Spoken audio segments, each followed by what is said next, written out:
Bueno, hoy es un día para festejar. Y claro, vos me decís, ¿por qué vas a festejar? Porque hoy es 4 de junio del 2020. Y hoy hace justo 77 años que apareció Perón. Apareció Perón en el cielo de la patria. ¿Y qué traía ese mensajero? ¿De dónde lo mandaban? ¿Cómo apareció? Y te voy a hacer un compendio de todo lo que significó para la Argentina y para nosotros que éramos, yo formaba parte de los marginados.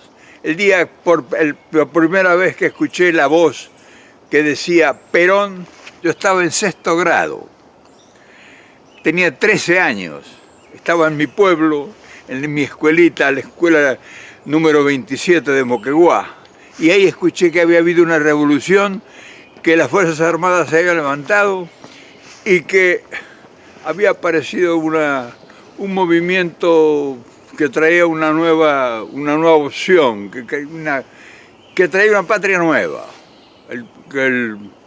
La proclama revolucionaria era de que un grupo de coroneles había iniciado una revuelta para cambiar el gobierno y ocuparse de los problemas del pueblo. No entendíamos nada, nosotros vivíamos en otra dimensión, en otro mundo. Pero a partir de ese día cambió nuestra vida.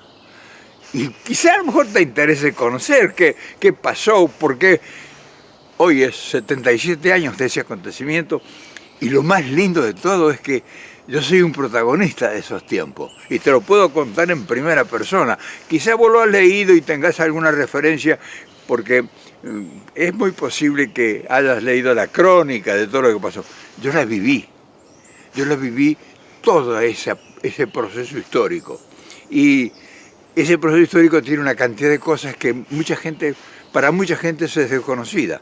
Y yo creo que sería interesante que alguien que fue protagonista, pero no por inteligencia, ni no porque la estudiamos, sino porque estamos imbuidos en ese mundo. Nosotros formamos parte de ese mundo, un mundo marginal, un mundo de dolor, de mucha pobreza, de mucha marginación social. O sea, nosotros no sabíamos que éramos tan pobres. No nos damos cuenta. Nosotros creíamos que eso era el destino de nuestras vidas, que eso era la vida. Ser pobre, no tener esperanza, no tener ilusiones, no conocer nada de nada, tener, si es posible, algún trabajito para sobrevivir. Mi padre era peón de campo. O sea, éramos sumidos en una gran pobreza mental y real. Pero te voy a contar mejor la historia porque a lo mejor te interesa. ¿Quién te dice que te interese o que te ponga en un concepto la aparición de Perón distinto al que a lo mejor vos tenés? Porque a lo mejor vos crees que Perón era un fenómeno que se originó allá en las altas esferas. Y no es así, pero te lo voy a contar. Y claro, esa era una fecha que estaba el mundo en llamas. Era 1943, todavía no se había definido la guerra. Nadie sabía quién iba a ganar. O sea, la guerra estaba en su apogeo, las fuerzas que luchaban uno y otro bando no tenían definido todavía el final. Y en la Argentina, pues nosotros estamos soportando, o sea, estábamos llevando la carga del peso de ser un país colonialista o colonizado. Nosotros éramos un apéndice de Inglaterra que nos tenía a nosotros como el surtidor, como el que mandaba los alimentos y con eso ellos incluso pudieron hacer la guerra.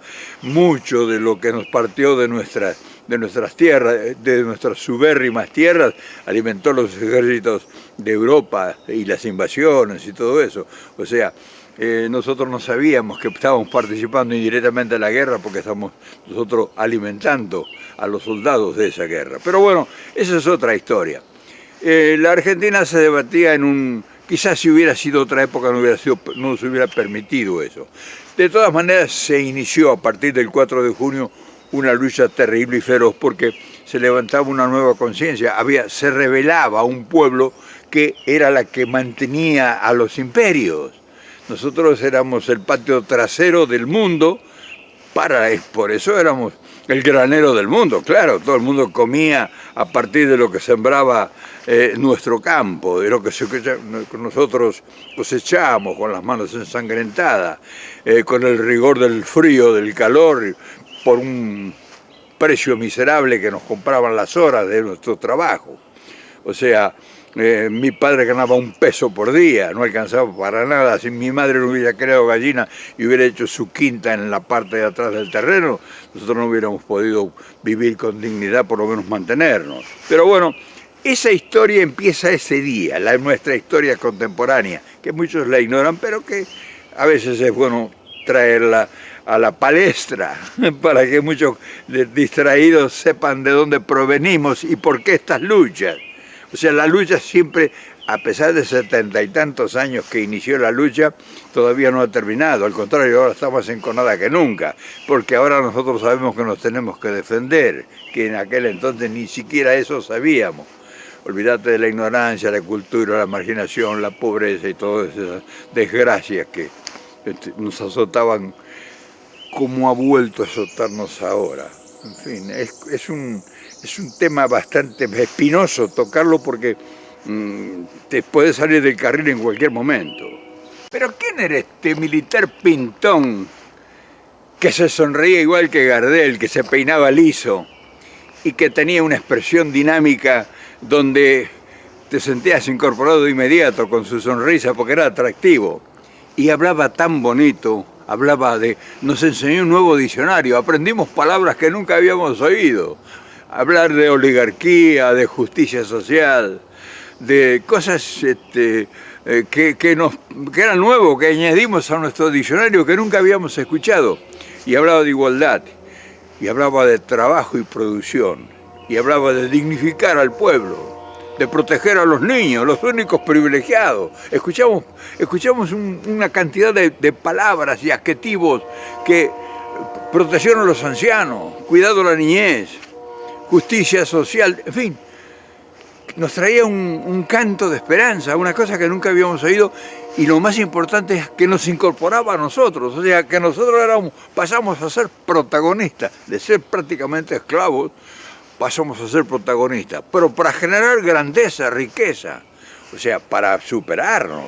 O sea, era una provocación porque nos sentíamos incorporados a su destino, a su oferta. Era un vendedor de fantasías para nosotros. Pero cuando empezamos a ver que esas fantasías se iban convirtiendo en realidades, que sobraba trabajo, que había poder adquisitivo, que teníamos acceso a vestirnos bien, a comer mejor, que teníamos posibilidad de que cualquier pobre como nosotros podía estudiar, podía ir a la escuela, podía ir a la universidad, podía ir a la secundaria, podía tener trabajo el padre, la madre y uno si quería. Y podía generar riqueza, hacer su casa, hacer proyectos de futuro. Claro, la aparición de este liderazgo, de este personaje desconocido, se convirtió de inmediato en doctrina, en filosofía, en un sistema de vida, en un sistema de hábitat. O sea, nos convertimos en seres humanos, que nosotros no sabíamos la dimensión que significaba eso. Y la realización a través del propio esfuerzo. Porque vos no te imaginás el horror que es cuando vos vivís de lástima, de dádivas, o que te crean que sos un ser inferior. Y que aunque no te digan esa mirada, a vos te produce un escalofrío, porque ves una superioridad o te ves disminuido frente a una potencia que vos tenés que respetar por temor, por hambre, por marginación. Y entonces cuando vos, sin darte cuenta, te vas dignificando, cuando vos ves que todos tus amigos, tus compañeros, las personas, tus vecinos, van amontonando ladrillos y van amontando chapas y van amontando cemento y van comprando terrenos y van creciendo y van compartiendo y todo el mundo se mancomuna para hacer la casa y vos estamos viendo una transformación. Y cuando buscas trabajo tenés que elegir qué trabajo querés hacer, porque hay tanta demanda de mano de obra que no sabés, podés hacer lo que se quiera. Y si querés te podés preparar, porque había escuelas de preparación, escuelas de formación profesional. O sea, el país te ponía en tus manos, a tu servicio, todos tus sueños. E incluso te creaba sueños, te creaba demandas en tu mente. Vos podías tener necesidad de aprender más, porque tenías las posibilidades. Y entonces el hijo del obrero podía mandar a su hijo a la universidad. ¿Cuántos médicos, abogados y profesionales que hoy dan cátedra y que muchos son negativos, aprendieron gratis y que han logrado hasta premios Nobel en el mundo a partir de la aparición de Perón? ¿Qué te parece? Eso no lo conoces y eso no lo dicen ellos. Muchos de los graduados de hoy que están en otra dimensión ahora, estudiaron gracias a Perón, gracias al concepto que trajo de igualdad. No lo van a decir, pero entonces cuando vos ves toda esa transformación y que vos te sentís parte de ella y adquirís una dimensión distinta de todo lo que sucede, y es cuando nace una nueva conciencia en marcha. Por eso en esos tiempos y a partir de ese tiempo, apareció en Argentina una nueva conciencia en marcha, que era la realización por sus propios medios.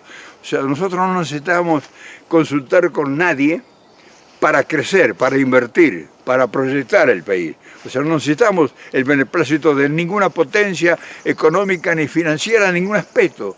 Nosotros teníamos nuestros propios recursos, porque nuestra riqueza estaba en nuestras manos. Teníamos el comercio exterior en nuestras manos, teníamos nuestra flota mercante para llegar a los mercados del mundo sin intermediario, teníamos nuestras propias semillas, nuestros propios campos, fabricamos nuestros propios equipos agrarios para trabajar en el agro. O sea, nuestra industria reemplazaba todas las importaciones y solamente traíamos conocimiento y algunas materias primas importantes o tecnológicas, y por eso llegaron al país cantidades de expertos que fueron nuestros maestros, como por ejemplo, te digo uno que fue uno de los grandes iniciados que tuvo el peronismo y que indiscutiblemente ha sido muy castigado con el olvido, el que nosotros llamamos el gallego Figuerola, uno de los paladines que fue el que construyó la teoría filosófica, doctrinaria y práctica del peronismo. El doctor Francisco Figuerola, el gallego Figuerola como le decíamos nosotros, había sido ministro de Primo de Rivera, el gran planificador de su gobierno. Vino y se puso al servicio de Perón, puso toda su sabiduría y su conocimiento, y fue el que diseñó, bajo la égida de la dirección de lo que el peronismo venía a representar, los planes quinquenales. O sea, Francisco Figuerola, quien tuve la fortuna de conocer y de ser su amigo, el gallego Figuerola fue uno de los paladines que tuvo el peronismo. Y como eso, una cantidad de gente de mucha y suma importancia que planificó ese país ideal que soñaba Perón, que con su gran cultura y gran conocimiento del mundo y de la historia, sabía lo que realmente su pueblo necesitaba, porque había crecido también dentro de la pobreza, sin ser pobre, viviendo en el campo, viviendo en las estancias, en los lugares remotos del sur argentino, y compartió toda su niñez. Él, ese hombre que estaba empezando a manejar los destinos del país, había tenido una infancia entre todos los peones. Por eso la primera tarea que se dedica a él y que realiza, dignificar al peón de campo, porque él los conocía en sangre propia, porque había crecido de niño entre ellos, entre los pobres, gente jordaneros, los mensuales de estancia, los que iban con él en su petiz a buscar leña a la cordillera. Entonces, lo primero que hace la primera ley es la dignificación del peón de campo. O sea, hay cosas que mucha gente no conoce de Perón. Y claro, con los planificadores, con sus conceptos de conocer el mundo, de haber viajado, de conocer las necesidades de su pueblo, de ver el potencial que había en nosotros. ese potencial extraordinario que todavía tiene la Argentina en abundancia y que ahora lo tienen amordazado y que por eso es increíble que todavía no se haya mostrado en plenitud. Hay mucho valor, hay mucha materia gris en la Argentina. Hay muchos, salieron premios Nobel de ahí, de la educación que recibieron en el tiempo de Perón. O sea, muchos aprendieron, muchos abrevaron en esos conocimientos. Y claro, no es fácil entender cuando uno te habla de que fui protagonista. Y pareciera que fuera una balandronada de mi parte, o pareciera que yo quisiera, qué sé yo, explotar o explorar un campo desconocido. Sin embargo, el protagonismo parte de que a vos te incluyan en algún proyecto. Ese es el protagonismo. O sea, protagonista es aquel que es incluido en un proyecto, ya sea por voluntad propia, por alguien que ve en vos capacidades o que necesita de tu participación para que colabores en un proyecto. Por eso cuando llega un gobierno y no te hace protagonista, es porque ese gobierno no se está ocupando de vos. Pero cuando un gobierno te hace protagonista, vos te sentís incluso involucrado en eso. Una vez llegó Kennedy al centro espacial y le dijo al portero, ¿cómo estás? En el centro espacial, el portero atendía acá el centro espacial y dice, muy bien, presidente, estamos por mandar un hombre a la luna. O sea, se sentía protagonista. Entonces a nosotros nos sentíamos protagonistas con Perón.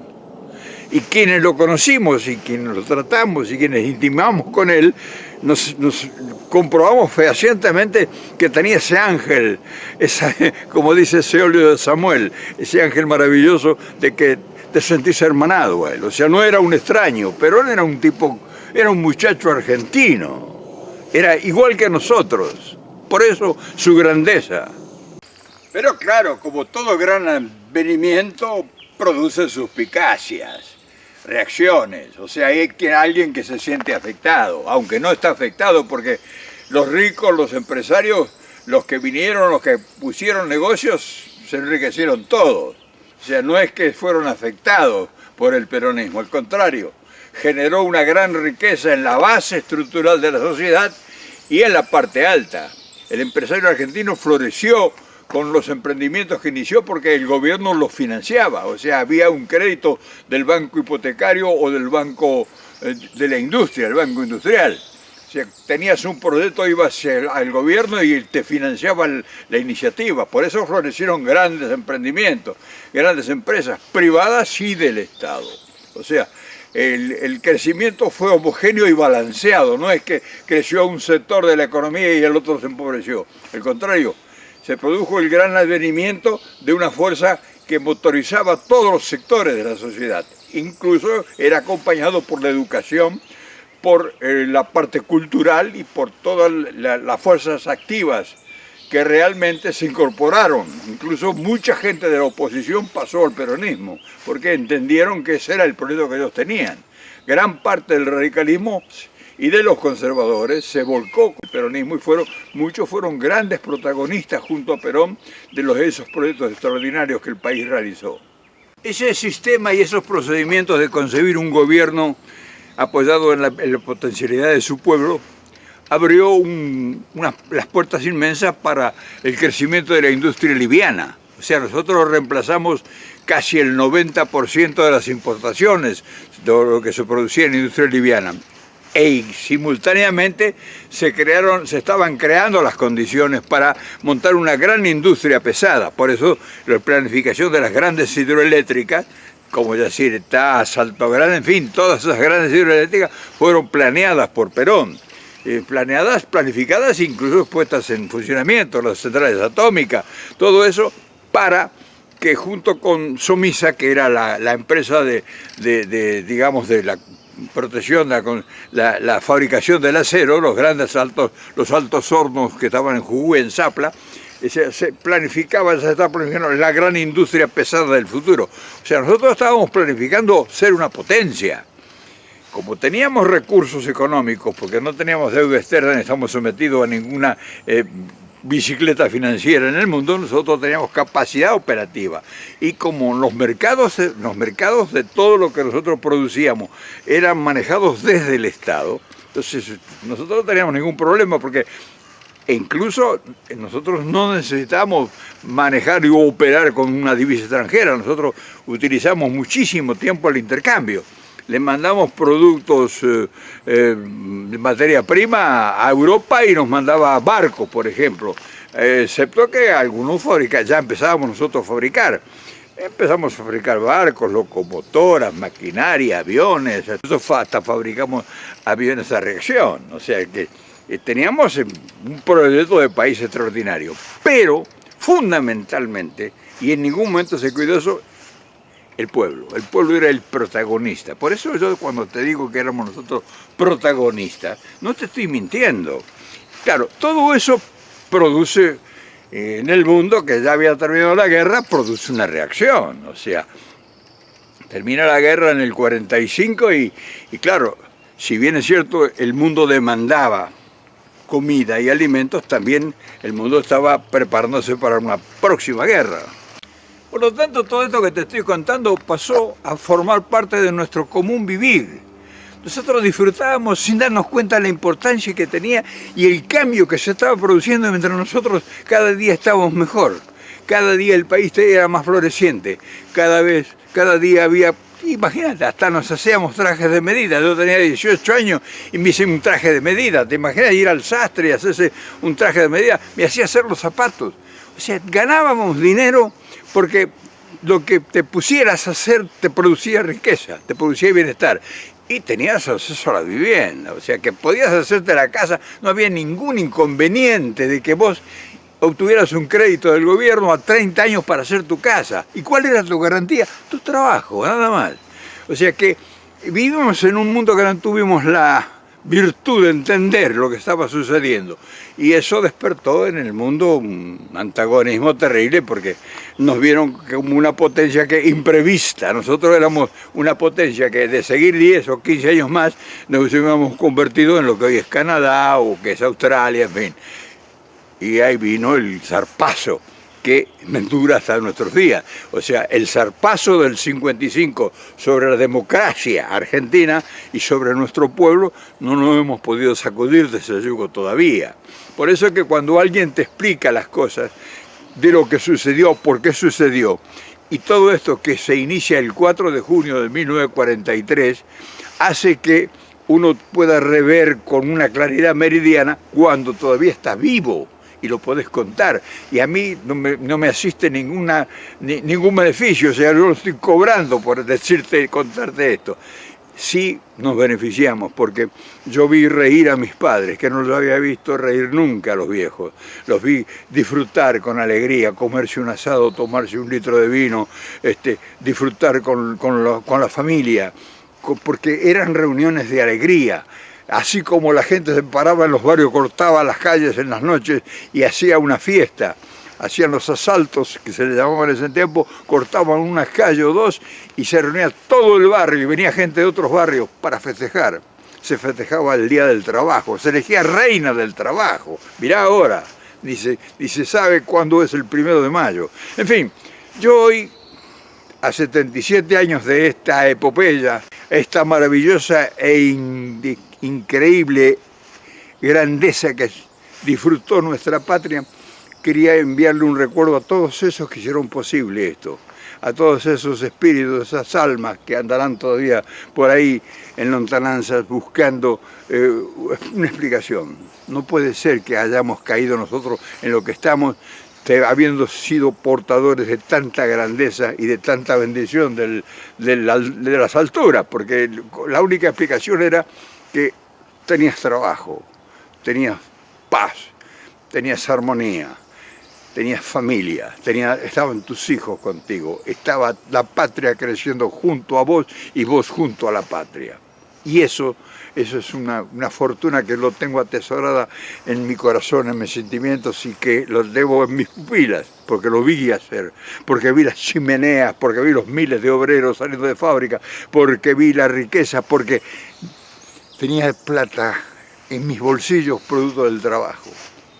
En fin, qué lindos recuerdos, y quería compartirlo hoy a 77 años de aquel 4 de junio de 1943 y de aquel muchacho argentino, gardeliano, la sonrisa fácil, la lágrima furtiva, escondida en sus sentimientos, porque lo vi en tristeza, amargado en la soledad. Yo fui compañero de ese hombre de tanta grandeza y que produjo tantas cosas increíbles. Yo fui compañero en su infortunio. Por eso te puedo contar la historia, porque también lo vi llorar a Perón. Y desde acá, desde aquí, desde este lugar que es paradisíaco, mirá qué hermosura, la naturaleza en plenitud. Te la quiero mostrar para que disfrutes como estoy disfrutándolo yo. Desde acá te quiero mandar un gran abrazo, un gran cariño, un gran saludo, porque realmente esto valió la pena recordarlo, porque el 4 de junio de 1943 a nosotros nos trajo muchas esperanzas, y uno las añora y desearía que se repitan. Lástima que ya no vamos a tener a ese muchacho argentino con voz, con sentimiento gardeliano, que con una sonrisa y una lágrima nos conmovió el alma. Mañana nos volvemos a ver.